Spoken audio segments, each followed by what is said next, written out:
성탄절 휴일이 끼어 있는 첫 거래일에 뉴욕 증시 3대 지수가 모두 상승 마감하면서 오늘 국내 증시도 코스피와 코스닥 장 초반에는 그래도 동반 상승을 네. 하긴 했습니다. 전강 후약인 게 좀 아쉬웠습니다. 일단 연말 기대감이 좀 살아나는 것 같으면서도 지수보다는 개별 이슈에 더 민감하게 반응하는 시장이었던 것 같습니다.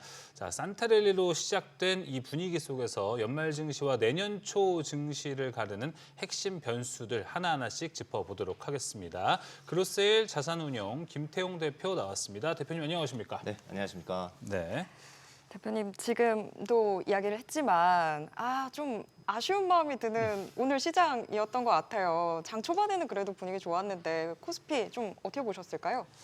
네, 좀 아쉬운 게 좀 걱정거리가 뭔가 찾아봤어요. 그랬는데 보니까 환율이 다시 워낙 환율이죠. 약세로 간 부분이 좀 영향을 미쳤다고 보이고요. 그다음에 두 번째로는 사실 코스닥이 더 많이 빠지고 중소형주 빠졌는데 맞아요. 연말이다 보니까 그 대주주들 중에서 이제 좀 큰 금액을 그렇죠. 투자하시는 회피 금액이 분들은 있죠. 예, 일단은 잠깐 회피하는 이런 매도도 좀 있었던 것 같습니다. 그래서 전반적으로 오늘은 좀 아쉽지만은 연말이나 연초까지 봤을 때 저희는 굉장히 긍정적으로는 보고 있습니다. 근데 큰 흐름으로 봤을 때 이 환율에 대한 부담이 좀 있을 수는 있지만 오늘 외국인이 코스피는 그래도 9,543억 원을 샀습니다.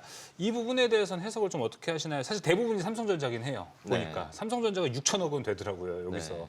삼성전자만 믿고 들어오는 거라고 해석을 해야 됩니까? 아니면 환율 부분에 있어서 외국인은 어차피 나라에서 환율을 떨어뜨릴 거니까 환차익을 생각하고 들어오는 외국인도 우리가 생각을 해볼 수 있을까요? 네, 그 환율에서 손실이 날 수도 있죠. 그렇지만은 그걸 예측하기는 어렵고 그거보다는 삼성전자나 뭐 하이닉스 같이 이런 반도체 업황이 워낙 좋은 걸 알고 예. 있기 때문에 환율에서 손실을 보더라도 기업에서 이익 보는 게 더 크다라는 판단을 하는 것 같고요. 그리고 이제 외국인이 오늘뿐만 아니라 이제 전체적으로 12월에 보면은 순매수로 다시 전환을 했습니다. 그래서 아시다시피 11월 달에는 한 16조 원 정도를 코스피에서 외국인이 매도를 했었는데 네. 어느 정도 그 헤지펀드들의 북클로징도 거의 끝난 것 같고요. 네. 연말에 이제 서서히 매수를 시작하고 연초에도 조금 전망은 밝습니다. 그 이유는 내년 같은 경우는 공교롭게 한국도 우리나라 총선, 그다음에 미국은 대선, 대선이 아니라 그 중간 선거가 네. 11월에 있죠. 그렇기 때문에 전체적으로 양쪽 정부 다 돈을 많이 풀어서 경기를 부양해야 되는 이러한 숙제가 좀 있습니다. 그래서 그런 부분도 있고요. 그다음에 연준 의장도 사실 이제 사실상 이제 임기가 끝났기 때문에 좀 더 도비시한 이러한 모습, 그래서 금리가 안정이 되는 이러한 모습이 보일 것 같아요. 그래서 그렇게 이제 내년에 전망이 좋을 때는 연말 연초도 사실상 거의 좋습니다. 예. 네, 알겠습니다. NH투자증권 김영환 연구원도 합류했습니다. 연구원님 안녕하세요. 안녕하세요. 네, 반갑습니다. 자, 저희가 시장 이야기를 먼저 앞서 하고 있었습니다. 좀 수급에 대한 이야기를 나눠봤었는데 수급에 대한 특징 포인트가 있으시면은 뭐 짚어주셔도 좋을 것 같고 없으시다면 거래 대금이 오늘 좀 다소 심심하지 않았나 생각이 좀 듭니다. 이게 연말로 가는데 어쩔 수 없는 일인 건지. 예, 연말은 아무래도 네. 수급이 조금 뭐 마무리되는 단계니까요. 거래대금 줄어드는 거는 뭐 일반적인 현상이다 이렇게 보실 수가 있겠고요. 네. 또 한편으로는 조금 연말의 계절성과 관련해서 거래대금이 줄어드는 거랑 같이 좀 작용하는 게 특히나 코스닥이 약간 조금 주춤하는 모습을 연말에 보이다가 연초 되면 다시 살아나는 모습을 보이는데 그런 식으로 조금 기관 자금의 클로징 그리고 개인 자금도 약간 대주주의 양도세 이런 거를 고려하는 움직임들은 조금 주춤해지는 모습들이 나타나다가 이런 움직임들이 1월 되면 다시 살아난다. 이런 그렇죠. 데 좀 더 포커스를 맞춰가지고 연말 대응하시면 될 것 같습니다. 네. 어쩔 수 없는 좀 연말 분위기가 그렇죠. 나타나고 있는 시장인 것 같습니다. 오늘 지수는 무거웠지만 그래도 조선주는 또 강했던 흐름을 보였는데 네. 조선주 좀 이야기해 보겠습니다. 예. 정말 오늘 조선주는 혼자서 축제였던 것 같은데 맞습니다. 하나라는 이름이 트럼프 대통령 입에서 직접 거론이 되면서 시장이 주목했던 분위기였던 것 같습니다. 김태용 대표님. 트럼프가 하나를 이제 직접 언급을 했던 상황인데 그러면 마스가가 이제 진짜 정말 숫자가 찍히기 시작하는 구조적 랠리의 시작점에 들어섰다라고 봐도 될까요? 네, 그런 것 같습니다. 뭐 골든 함대라고 이름까지 붙이면서 본격적으로 추진할 거를 이제 표방을 했고 그리고 이제 한화 같은 경우는 필리조선소 인수를 했고 제 준비가 잘 돼 있는 그런 조선사지 않습니까? 그래서 이 부분은 우리가 다 알고 있던 거지만 다시 한번 구체적으로 숫자로 나오고 있다라는 점이 중요하고요. 그리고 두 번째로 제가 이제 오기 전에 미국의 군함하고 중국하고 비교를 해봤어요. 그랬더니 미국은 한 300척이 조금 안 되고요. 네. 중국은 군함이 벌써 370척 정도 됩니다. 중국이 더 많네요. 예, 중국이 더 많은데 이제 더 무서운 거는 뭐냐면은 중국은 세계 1위의 도크를 갖고 있기 때문에 실제 지금도 계속 건조 중이고요. 2030년까지 보니까 미국 군함보다 1.5배가 많아지더라고요. 네. 그렇기 때문에 이제 마스가 통해서 이번에 20척의 군함을 발표를 한 거고요. 네. 그런 부분에서 한국의 조선사가 핵심적인 역할을 할 겁니다.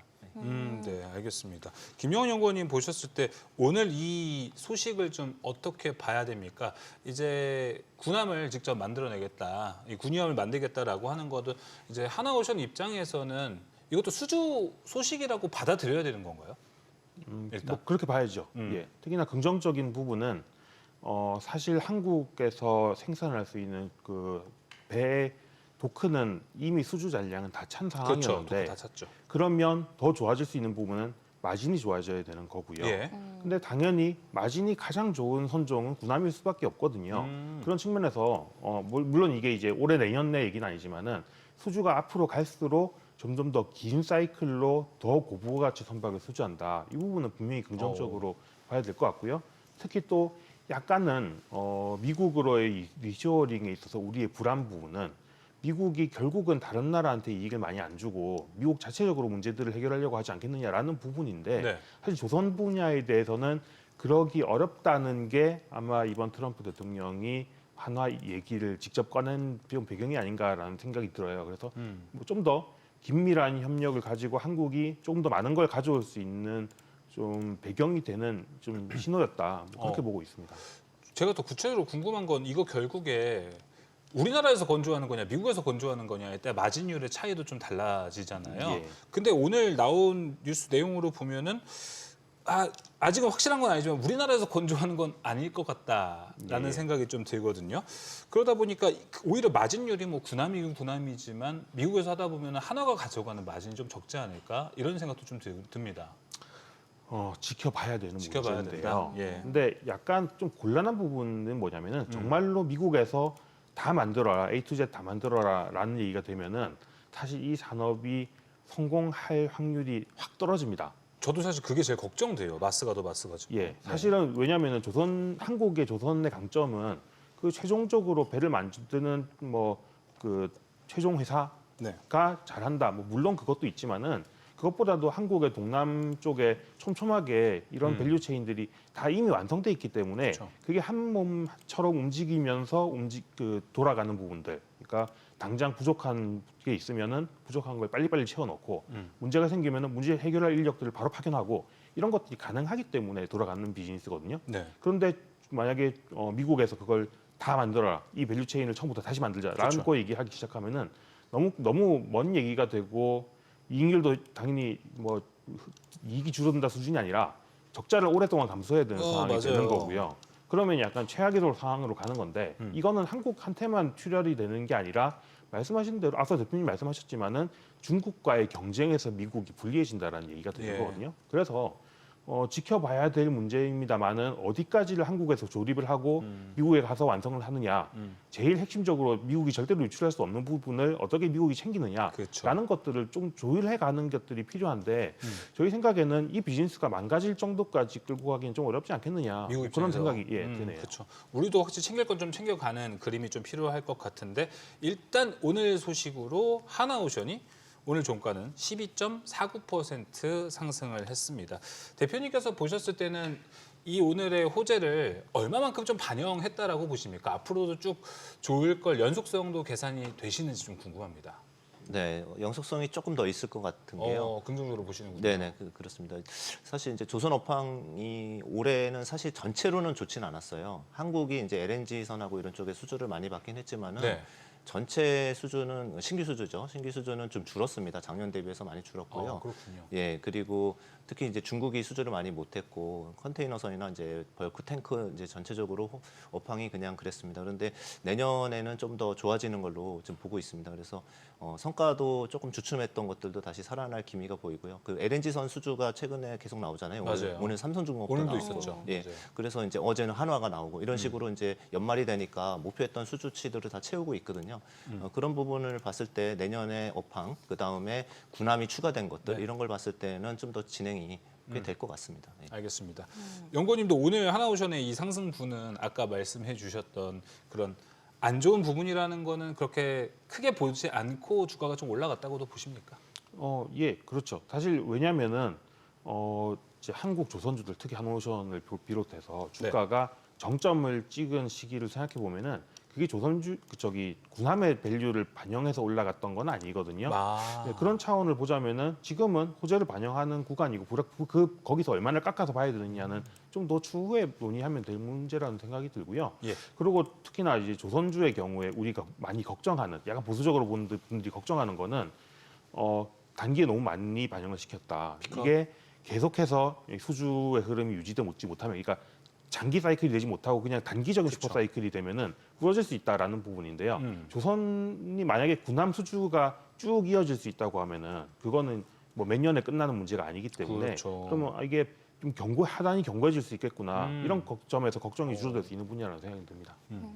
연구원님 한 가지 더 궁금한 게 오늘은 일단 하나오션이 훨씬 더 많이 상승을 했지만 조선주 안에서 가장 지금 주목을 해야 되는 종목이 어떤 건지가 궁금하거든요. 군함에 있어서는 하나오션보다 HD 현대중공업이 더 낫다라는 이야기도 있어서 어느 쪽으로 우선적으로 좀 접근을 하는 게 좋을까요? 둘 중에를 비교하자면은 저는 그래도 하나오션이 더 낫다. 미국과 레퍼런스가 많으니까. 그렇다고 생각을 하고요. 사실 항상 이런 민감한 분야, 국가적인 프로젝트 아니면 뭐 군사 프로젝트 같은 예. 것들은 해봤냐라는 게 굉장히 중요한 그쵸. 게 되기 때문에 그런 측면에서 먼저 논의가 본격적으로 진행되고 있다는 거는 사실 그 밸류를 주는 데 있어서도 더 중요하다고 생각은 하고요. 물론 하나오션과 같이 그것만 가지고 갈 수는 없으니 하나를 더 담는다라고 하면 말씀하신 것처럼 HD 현대중공업도 그렇죠. 같이 볼 필요가 있겠다. 근데 약간 이거를 밸류 체인을 어디까지 더 확장해서 밑으로 내려야 될 거냐. 아직까지는 좀 윗단 기업부터 우선적으로 보는 게 맞지 않겠냐. 그러니까 너무 조선기자재 이런 데 밸류를 맞습니다. 빠르게 끌어올리는 거는 조금은 아직은 좀 조심스럽다는 생각이 듭니다. 네, 현대중공업도 이제 현대미포를 인수해서 본격적으로 이제 MRO에 박차를 좀 가하고 있기 때문에 미국 함정에 대해서는 소극적이라는 평가를 현재 받고는 있습니다. 그래서 조금 더 기다리면서 봐야 된다라고 네. 일단 김영환 연구원 이야기해 주셨는데 대표님도 같은 의견이실까요? 네, 같은 의견이고요. 네. 그리고 뭐 LNG 쪽 체인이 조금 더 유리하지 않을까 뭐 이 정도만 예, 전체적 기자재 중에서는 예. 제가 추가적으로 궁금한 거는 오늘 아까 이제 이 밸류를 앞으로 준다면 이제 군함 쪽이다 보니까 MRO 방산으로 넓혀지는 거야? 라는 생각이 먼저 딱 들었습니다. 대표님 보셨을 때 오늘 이 소식은 조선에도 좋지만 앞으로 방산 기업들에게도 방산 섹터에게도 긍정적인 영향을 좀 줄 거라고 보십니까? 그거는 조금 다르게는 봐야 될 것 같습니다. 달라요? 예, 그 지금 이제 미군은 이제 한국한테 사실상 가져다 쓸 그 방산 무기가 배만 맡겼기 때문에 거의 없기 때문에 실질적으로 저희가 보는 거는 중동 쪽이나 아니면 동유럽 쪽에서의 방산 수요는 되게 좋은 건 맞습니다. 그렇지만은 뭐 미국에서 직접적으로 그러니까 저희는 배의 그 중요한 부분만 만드는 거지 그쵸. 무기 탑재라든지 이런 부분들은 어차피 다 첨단 미국의 지휘 시스템에 엮여 있는 이러한 무기 체제를 탑재할 것 같아서요. 저희는 큰 수혜는 없을 것 같습니다. 그렇죠. 네. 이게 황금 함대 구상으로 MRO가 일단 착수에 들어가기는 하는 건데 여기에 뭐 들어간다는 게 초음속 미사일, 장거리 미사일이 호위함에 오늘 들어간다라고 하는데 우리나라 미사일을 쓰겠냐라는 부분에 있어서는 좀 의문, 퀘스천 마크가 남을 수도 있겠다 이렇게 볼 수 있을 것 같습니다. 그러면 방산과 조선을 결합하면 네. 뭐 아무래도 역시 잠수함 쪽만 더 크게 이슈를 봐야 되는 건지 하는 궁금증도 잠수함. 좀 생기는데 중요하죠. 연구원님 방산과 조선을 결합해서 보면 계속 잠수함 수주 어떻게 되느냐 그쪽만 좀 챙겨보면 될까요? 지금 또 기다리고 있는 이벤트가 있죠. 예, 지켜볼 만한 이슈기는 한데요. 네. 사실 뭐 제가 이제 수주 플로우에 대해서 뭐 구체적으로 말하기는 어려운 부분이니까요. 예, 뭐 그건 그런 부분은 그렇다면 약간은- 질문을 좀 바꿔서 예. 캐나다 잠수함이 지금 제가 알기로 하나오션 내년 초에 기다리고 있거든요. 이게 독일과 지금 2파전으로 기다리고 있는 건데 사실 내년 초다 보니까 지금 시점에서는 이벤트 드리븐 전략으로는 접근해도 괜찮은 시기지 않을까 그런 부분에 있어서 어떻게 평가를 좀 하십니까? 그런 점에서는 긍정적으로 볼 수가 있죠. 그러니까 사실 뭐 이미 수주 경쟁을 붙고 있다는 측면에서는 기존의 미국에서 뭐 군함 수주를 한다. 어쩌면 이게 확산될 수도 있다라는 거는 분명히 좋은 얘기가 되는 게 뭐 일단 그것도 결국은 이제 해봤냐라는 측면에서 해봤냐, 레퍼런스가 레퍼런스가 더해진다는 차원이 되는 거니까요. 뭐 그런 점에서 수주 가능성이 높아지면은 하나만 하는 게 아니라 이게 그 이후의 수주 플로우까지를 좋게 만들 수 있는 그렇죠. 그러니까 약간 선반영 정도를 가져올 수 있다. 뭐 그런 정도의 모멘텀으로는 볼 수 있겠습니다. 알겠습니다. 조선에 대한 이야기를 좀 나누고 있는데 내년을 바라봤을 때 여전히 조선주에 대한 투자 포인트는 수주일지가 좀 궁금합니다. 김태용 대표님은 어떻게 보세요? 오늘 뭐 이런 마스가가 다시 한번 또 복귀하는 그런 투자 포인트들도 있었는데 내년 수주량에 대해서는 좀 긍정적으로 보시는 포인트가 있으십니까? 네, 아까도 말씀드린 것처럼 한국은 이제 올해 수주가 네. 작년 수주하고 비슷한 수준으로 잘 선방을 했습니다. 그런데 전체적으로 중국은 좀 망했고요. 네. 실질적으로 전체 그 수주 금액이 많이 줄었습니다. 그런데 그 수주라는 게 한 해에 많아졌고 다음 해에 줄어들면은 그 다음에 또 늘어나는 성향이 좀 있습니다. 그래서 어떻게 보면은 이제 탱커라든지 뭐 컨테이너 이런 쪽들도 수주가 계속 쉴 수는 없기 때문에 아까 말씀드린 것처럼 이제 내년에는 수주가 회복이 될 거라고 이제 업계에서 지금 보고 있습니다. 그런 부분 때문에 우리가 이제 반도체 봤을 때 HBM만 좋고 이랬다가 HBM으로 옮겨가니까 네. 커머더티 D램까지 같이 뛰잖아요. 맞아요. 그런 식으로 이제 조선도 약간 훈풍은 있을 수 있다라는 생각은 하지만은 이게 슈퍼 사이클이나 뭐 이런 정도는 아니다. 이런 수준에서 여전히 한국 조선 업종이 다른 전체적으로 봤을 때 다른 업종보다는 좀 나을 것 같습니다. 네. 예, 알겠습니다. 조선 이야기를 해봤고요. 단 걸 봤으니까 짠 부분도 좀 짠 한번 부분. 봐볼까요? 네. 오늘 많이 빠졌던 우주항공 섹터도 좀 보도록 하겠습니다. 한 12월 들어서 지금 대략 2주 정도 우주항공 섹터는 계속 좀 많이 화제가 되고 있는 것 같은데 오늘은 좀 파란 비가 너무 많이 내렸는데 오른 데 따른 조정인지 이 부분 좀 체크해 보고 싶습니다. 자, 김영환 연구원님, 오늘 우주항공 섹터 많이 올랐으니까 조정을 받은 건지 아니면 이노스페이스의 어떤 효과가 있는 걸까요? 어떻게 보세요? 뭐 아무래도 이노스페이스 효과가 컸다고 봐야겠죠. 근데 그게 의미하는 바는 결국은 아직은 테마구나. 아직은 테마다. 라는 의미로 보이고요. 왜냐하면 사실은 뭐 발사가 성공 실패, 사실 저는 이제 발사 실패라는 측면에서 굉장히 인상적이었던 건 오늘이 아니라 그 스페이스X가 발사 실패할 때 굉장히 그 박수치고 환호했던 것 보신 적 있지 않나요? 몇 년 전에 그런 적이 있었군요. 이제 발사 실패를 했지만 박수 우리가 쳐서. 원하는 기술 단계만 넘어섰으니까 이건 성공이다. 실패가 아니라 우리가 확인해야 되는 부분을 확인했다. 확인했다. 이런 거였는데 그렇게 스페이스X가 쌓아간 결과가 지금은 이제 우주에서 돌아오는 발사체를 다시 잘 잡아서 수십 번도 쓸 수 있다. 이런 식으로 가고 있는 거 아니겠습니까? 그러니까 사실 이게 처음에는 굉장히 큰 기대에서 시작을 하는데 점점점 지나가면서 이게 실체가 생기는 과정이 몇 년간에 걸쳐서 결국은 필요했던 거였거든요. 한국도 마찬가지로 그런 단계의 초기 정도 와 있는 상황이구나. 그런 정도 좀 생각이 들고요. 근데 이제 우주항공 분야가 얼마의 밸류를 받을 수 있느냐라는 거를 지금 딱 보여주고 있는 게 스페이스X가 내년 상장할 때 얼마 밸류를 받을 수 있느냐. 이 얘기로 연결이 되고 있잖아요. 그런 측면에서는 당연히 아직 확인해야 될 것들이 많고 초기 단계고 하지만 이게 어디까지 나아갈 수 있는지에 대한 선례를 미국에서 보여줬다는 거는 분야 측면에서는 업사이드는 긍정적으로 볼 수 있겠고요. 다만 그 과정에서 아직 지금이 초기라는 얘기는 변동성이 앞으로도 굉장히 많겠구나 염두에 둬야 된다는 정도 생각이 드네요. 변동성을 계속 좀 염두를 해둬야 될 것 같다. 아직까지는 좀 테마적인 성격을 보였던 것 같다라고 이야기해 주셨는데, 자 대표님 오늘 우주항공 테마는 어떻게 보셨어요? 이제 테마니까요. 좀 많이 올랐으니까 조금 조정한 것도 같다고 생각합니다. 이게 사실 예. 테마다. 이 발사가 연기가 많이 됐었잖아요. 지금 한 며칠 된 겁니까? 근데 연기가 되면은 주가가 한번 빠질 법도 한데 계속 올라갔다는 게 부담작용이 돼서 오늘 다소 아마 시장에서는 올라도 떨어질 거다, 주가는. 이런 이야기를 많이 했었는데 그 부분에서 그러면 일단은 아쉬움은 좀 있을 것 같아요. 사실 성공하고 주가가 빠지면 뭔가를 봤다. 투자하는 포인트 있는데 근데 오늘 좀 이제 결과가 실패다 보니까 이 테마가 그렇게 쉽게 끝난다고 보십니까?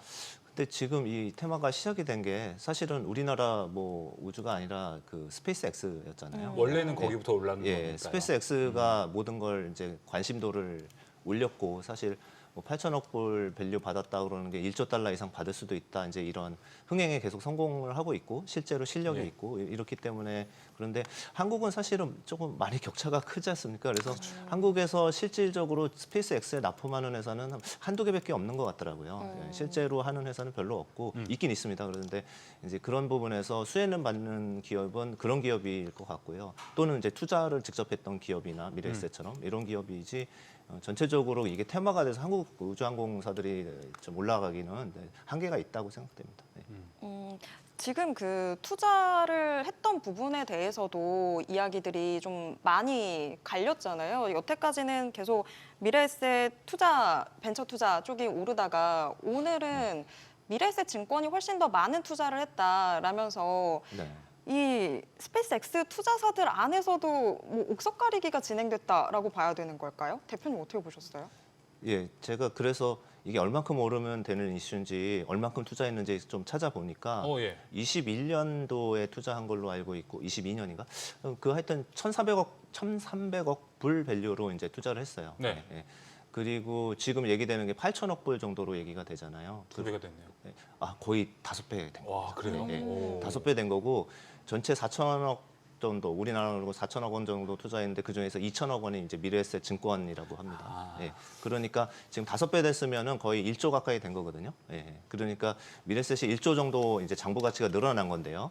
이제 그 미래에셋의 시가총액이 13조 원 정도 됩니다. 지금 그거 찾고 있었습니다. 예, 그래서 1조 원이 늘어났으면은 얘네가 PBR이 1배예요. 그러니까 늘어난 만큼 주가 올라가면 야, 되거든요. 그러네요. 예, 그러면은 한 10% 정도, 한 7% 정확하게는 7% 올라오면은 이제 반영이 다 된 건데요. 지금 4일 동안 보니까 한 10% 넘게 올랐습니다. 그리고 다른 증권주보다 10% 정도 더 올랐습니다. 그렇기 때문에 그 이슈는 반영은 됐는데 이제 투자가들이 또 그렇지 않지 않습니까? 네. 또 좀 더 부각시키고 뭐 이런 부분이 있어서 뭐 못 오른다 이런 건 아니고요. 근데 만약 이렇게 보시면 되죠. 만약에 1조 달러에 만약에 그 상장이 됐다 그러면은 그 정도 더 조금 더 반영해 주면 되고 만약 2조 달러까지 장기적으로 간다 이러면은 미래에셋 주가가 10% 더 올라야 되는. 더 오른다. 이렇게 계산을 하시기 편하게 지금 말씀드린 겁니다.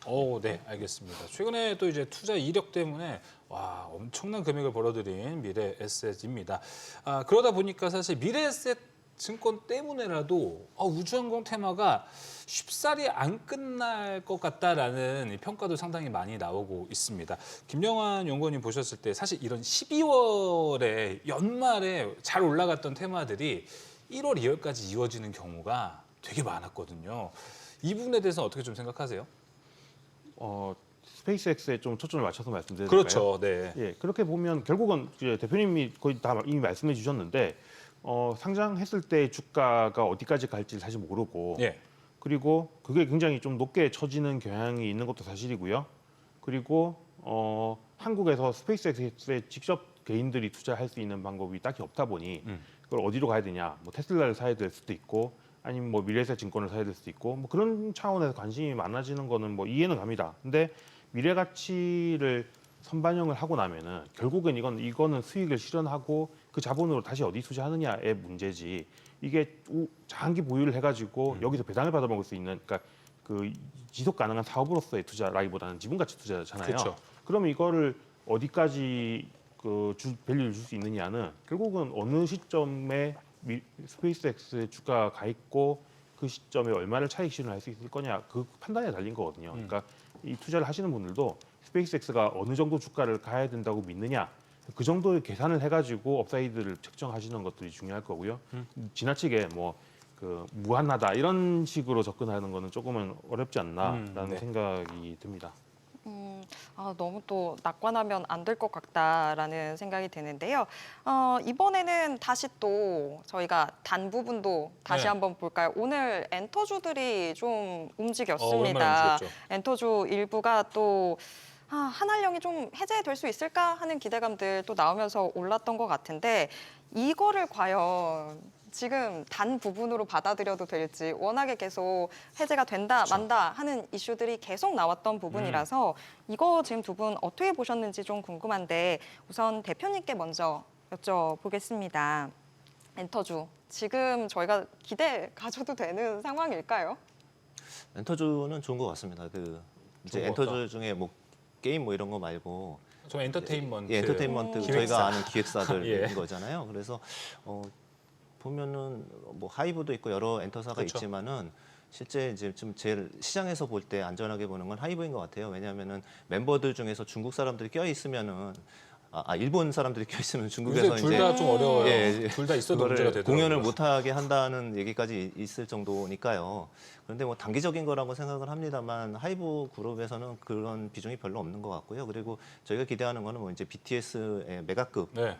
컴백이 이제 대기하고 있고 또 공연이 많이 잡혀 있고 이런 부분들이 이제 내년에서부터 본격적으로 일어날 거기 때문에 엔터주는 좀 괜찮다고 보고 있고요. 그리고 사실 이제 뭐 만약에 일본 멤버가 껴 있다고 해서 주가가 빠지면 그건 또 사면 됩니다. 왜냐하면은 결국은 다 그냥 없어질 이슈들이거든요. 예. 그래서 뭐 한일령 이런 것들은 일시적이라고 생각합니다. 예. 네. 아니 이 한한령이 해제된다고 하더라도 중국도 이제 자체적으로 아이돌 시장이 꽤 커졌더라고요. 그래서 정말 호재가 맞을까? 예전만큼의 효과는 없지 않을까라는 생각도 들었거든요. 그런 부분은 좀 없을까요, 대표님? 저도 굉장히 동의합니다. 왜냐하면은 중국에서 돈 벌었던 시기는 진짜 한 5년에서 10년 전 이런 쪽에 이제 공연이나 이런 쪽에서 돈을 많이 벌었던 것 같고요. 그 이후로는 사실 미국 시장, 유럽 시장이 크고요. 동남아 시장이 물론 제일 큽니다. 일본하고 그렇지만은 전체적으로 다원화돼 있고 그 다음에 세계적으로도 공연 외에 앨범, 음원 다양한 수익 소스가 있기 때문에 크게 걱정 안 해도 될 것 같습니다. 근데 그런 부분을 얘기해 주셨는데 사실 엔터가 2023년에 엄청나게 올라갔던 사례가 있었습니다. 근데 그때 중국을 사실 사업부에서 아예 배제가 되어 있는 상태여서 엄청난 이익을 올렸고 주가도 쫙 올라갔거든요. 그래서 김영원 연구원이 보셨을 때는 저는 이런 생각 듭니다. 중국은 어차피 차치하고 플러스 알파 개념으로 우리가 본다라고 하면은 지금 원래 가던 대로 가도 엔터는 밸류 좀 받아갈 수 있지 않을까라는 부분은 어떻게 생각을 하십니까? 예, 저도 그렇게 보는 게 딱 맞는 것 같습니다. 그 사실 엔터가 아시아권에서 성과를 내는 게 중요하던 시절은 정말로 오래 전에 지나갔고 이제는 글로벌 시장에서 얼마나 승부를 볼 수 있느냐 단계로 갔고 사실 그런 측면에서 뭐 BTS 같은 경우도 말씀하셨지만은 글로벌 투어를 돌면서 나오는 수익을 바라보고 있는 상황이기 때문에 네. 거기에 중국까지 여기에 합류해서 추가적으로 밸류 에디드를 해줄 것이냐 뭐 그 정도에서 긍정적으로 볼 수 있고 그 기대감이 사실 크지 않았다는 측면에서 좀 더 좋게 볼 수 있는 것 같고요. 다만 그걸 프리미엄을 줄 필요는 없는 것 같고 한국 시장에서 한국의 이제 연예기획사들이 이제 프리미엄을 받아야 되는 부분은 기존의 아티스트들이 가지는 가치들은 꽤 많이 반영이 됐고 IP를. 예, 그럼에도 불구하고 더 저력이 남아 있다고 생각하는 거는 아이돌 시장이라는 게 글로벌로 더 커질 수 있는데 그런 한국식 아이돌을 육성해 낼 수 있는 기획력은 아직 한국이 좀 더 압도적으로 갖고 있는 것 같아요. 그래서 이제는 미국에서도 아예 한국인 없이 미국인들로 구성된 한국식 아이돌 그룹 이런 것들도 막 나오기 시작을 하고 맞아요. 그럼 그런 것들이 다 재평가가 되려고 하면 아직까지는 좀 많이 멀었다. 그러니까 업사이드가 훨씬 많이 남아 있다. 그런 생각이 들거든요. 그래서 전반적으로 미국 시장에서 상당 부분의 뭐 음원이라던가 그런 그룹의 새로운 그룹의 기획이라던가 이런 것까지를 좀 열어놓고 네. 뭐 엔터는 좀 접근하는 게 맞지 않나 싶습니다. 그런 부분에 있어서 엔터는 내년 전망 좀 어떻게 보십니까? 사실 2023년에 엄청난 고점을 보고 내년도 좋을 거야, 내년도 좋을 거야라고 지금 몇 년 지나왔거든요. 예. 내년은 어떨까요? 그 몇 년 지나는 과정에서 왜 23년이 피크였냐라는 걸 생각해 보면 그때가 아이돌 월드 투어의 전성기 피크였었기 때문이고요. 근데 아직까지는 한국의 그 탑급 그룹들이 그 월드 투어를 열고 있는 상황은 아니잖아요. 예. 계획돼 있죠. 그럼 그게 정점을 지날 때까지는 뭐 아직까지는 시간도 남았고 주가도 남았다. 이 정도로 바라보면 될 것 같고요. 이게 언제까지 더 이어질 수 있느냐? 그건 좀 내년 한 하반기쯤 가서 고민하면 되지 않을까 싶습니다. 알겠습니다. 월드 투어나 이런 것들이 공연이 좀 많아져야 되는 건데 대표님 오셨을 때 내년 엔터 기대해도 좋은 편입니까? 아니면 엔터가 워낙에 이제 악재가 많고 그런 한 해를 보내다 보니까 차라리 나는 엔터보다는 테크주가 낫겠다 이런 평가십니까? 물론 반도체가 제일 좋아서 이제 그 같이 비교하기는 좀 어려운데요. 네. 그 엔터주가 조금 못 올랐던 거는 실적이 예상보다 이렇게 비트를 못했어요. 그래서 하이브도 그랬죠. 예, 전체적으로 이제 실적이 좀 부진했던 부분이 있는데 내년에 이제 공연하고 정산 제대로 받고 하면은 괜찮을 것 같고 아까 이제 앵커님 말씀해주신 게 23년에 이제 약간 피크였었던 이유 중에 하나가 사실은 이제 중국 영향이 있었는데 그때 중국 여행이 있었나요? 예, 중국이 그 앨범을 살 때 앨범을 공통 구매, 공구를 많이 했어요. 그래서 팬클럽들이 한 사람이 100장씩 사고 막 이랬는데 그 이유가 뭐냐면은 그 앨범 안에 사실은 그 사람들 사인회. 사인회 맞습니다. 사인회에 참석할 수 있는 그런 게 뽑기식으로 들어 있었거든요. 사행성으로. 네. 그래서 이제 그거를 사실 새로 들어온 지 얼마 안 되는 그룹들이 막 500만 장씩 팔리고 막 그랬었던 게 있었습니다. 그런데 BTS 레코드를 깨고 그랬어요. 네, 그런 부분들이 뭐냐면 그런 사행성 때문인데 그거를 이제 중국 당국에서 좀 규제를 했었어요. 그래서 그 이후로 이제 앨범 판매가 급감을 했었던 거거든요. 중국에서. 그런 결정적인 계기가 있었군요. 예, 그런 부분이 있었습니다. 앨범이 수익성이 좋은데 공연보다는 좋은데 이제 그런 부분이 있었거든요. 그래서 그런 부분도 다 없어지고 베이스 효과 없어지고 이랬기 때문에 네. 내년부터는 진승보다 그리고 저희가 시가총액에서 크게 차지하는 하이브나 이런 기업들은 지금 그 바닥 찍고 올라올 수 있는 공연이나 그쵸. 제 데뷔하는 이러한 스케줄들이 많고요. 저희가 알기로도 BTS의 공연 스케줄이 예상보다는 좀 더 많은 걸로 이렇게 계획이 잡히고 있다고 합니다. 예. 알겠습니다. 그때 그런 이 사행성, 뽑기 이런 게 있는 줄 저는 몰랐는데 네. 근데 그래도 이제 본 공연이 시작되면은 MD 매출이 무시 못하잖아요. 네. 그분에 대한 기대감을 또 얘기하신 거라고 해석해도 될까요? MD가요. MD는 사실은 좋았는데 기대를 너무 많이 해가지고 어떤 기업은 MD를 좀 못했다고 그래서 실망 매물이 나오기도 했고 그렇기 때문에 MD가 새로운 모멘텀이 될 정도는 아닌 것 같습니다. 예, 알겠습니다. 근데 이런 엔터의 흐름 안에서 오늘도 이 올라갔던 주가를 보면은 엔터 빅 4사들은 오늘 비교적 조용한데도 불구하고 디어유, 노머스 이런 플랫폼 이 기업들이 오히려 주가가 2배는 더 올라가는 상황이 좀 나왔습니다. 이게 엔터주를 투자할 때 어떤 키포인트가 좀 될 수 있을지가 궁금한데 김영원 연구원님은 이 엔터 빅4 플랫폼 어디가 더 매력 있다고 보세요? 저는 공연이 더 중요하다고 공연? 생각을 하고요. 그렇다면 빅4로? 예, 빅4가 더 중요하다고 생각하고 여기에 한 가지가 더해진다면은 그러니까 사실 결국은 MD나 플랫폼이 중요하다고 생각하는 거는 강력한 팬덤에 기반해서 한 명당 얼마나 돈을 거기서 뽑아낼 수 있느냐에 초점을 맞추는 건데 저는 그것보다는 좀 더 범용적으로 K-팝이 확대되는 저변이 확대되는 게 사실은 더 중요하다고 생각을 하고 그런 측면에서 중요한 게 공연이랑 하나 더 나아간다면 음원 시장에서 얼마나 더 음원 시장? 가치를 가져올 수 있느냐라고 생각을 해서요. 사실은 저는 뭐 빅4 쪽이 더 낫지 않나 싶습니다. 네, 알겠습니다. 빅4가 조금 더 낫다. 대표님 이야기도 한번 들어볼까요? 대표님도 두 개를 나눈다면은 공연으로 보십니까? 예, 저도 뭐 비슷합니다. 빅4가 낫다고 생각하는 게 사실 본질은 거기서 키워지는 거거든요. 그리고 우리가 이제 주목할 게 한 가을쯤까지는 캐대언의 인기가 굉장히 컸었는데 맞아요. 거기서 얼마를 벌었다가 중요한 게 아니라 그 팬클럽, 팬층이 대부분 초등학생이나 중학생 정도의 어린 연령층이었거든요. 근데 그 전까지는 케이팝에 대해서 관심이 없었고 부모님도 관심이 없었지만은 그 저변을 굉장히 넓혀준 거예요. 왜냐하면 학교에 갔을 때 케이팝의 노래를 모르면 특히 캐대언의 노래를 모르게 되면은 좀 소외되는 부분이 있었기 때문에 전체적으로 지금 한참 자라서 나중에 소비를 해줄 그런 친구들이 지금 열심히 크고 있다라는 거죠. 네. 그래서 케이팝의 미래의 희망은 그런 쪽에서 밝기 때문에 실질적으로 본 그룹을 갖고 있는 그런 4대 그 기획사들이 훨씬 좀 낫다고 생각합니다. 네. 네, 마지막으로 에너지 쪽도 좀 간략하게 살펴보면 좋을 것 같습니다. 에너지도 참 지금 전력 테마 뭐 순환매가 계속 도는 것 같은데 오늘은 풍력 에너지 관련주들이 좀 약세를 보이는 상황이었습니다. 트럼프 행정부가 지금 해상 폭력에 브레이크를 건 상황이긴 한데요. 일단은 안보 논리 앞세우고 있습니다.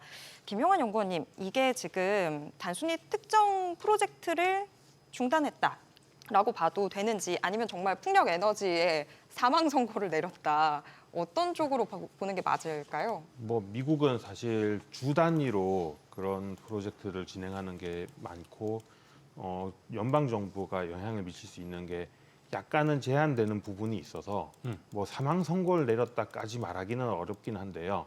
여튼 좀 어려워졌다라는 거는 맞는 것 같고요. 왜냐하면 골프장 경관을 해치고 있기 때문에 트럼프가 매우 싫어하죠. 그래서 주정부 차원에서의 지원은 계속 될 거지만 연방 정부 차원에서의 지원은 확실히 좀 떨어뜨려 놓고 봐야 되지 않겠느냐라는 생각이 들고요. 그러면 그 에너지들을 어디서 채워 넣을지가 다들 뭐 많이들 예상하시겠지만은 핵발전을 늘리겠다. 그렇죠. 그리고 그거를 그 다음 단계를 기술을 빨리빨리 발전시켜서 핵융합 발전까지 가겠다. 또 그거를 이제 트럼프 미디어랑 합병까지 시켰지 않습니까? 그런 방향으로 가고 있으니까 신재생에 대한 기대치는 조금은 낮춰보는 게 맞겠죠. 예. 신재생 기대치는 조금 낮게. 뭐 지금 이야기 나왔던 부분들 계속 최근 증시에서 돌고 돌았었는데 SMR 핵융합 뭐 완전 계속 돌았습니다. 대표님, 그러면 일단 전력은 계속 화제가 되고는 있는데 저희가 가장 좀 주목하고 끝까지 좀 챙겨봐야 될 에너지원 뭐 어떤 걸로 좀 우선순위를 나눠볼 수 있을까요? 시간은 걸리겠지만은 이제 원자력이 대세로 가는 것 같습니다. 그래서 법안도 이제 그 계속 개정을 했고요. 그 원전이 빨리빨리 통과될 수 있는 규제 철폐 뭐 이런 부분들도 전폭적으로 지원을 하고 있고요.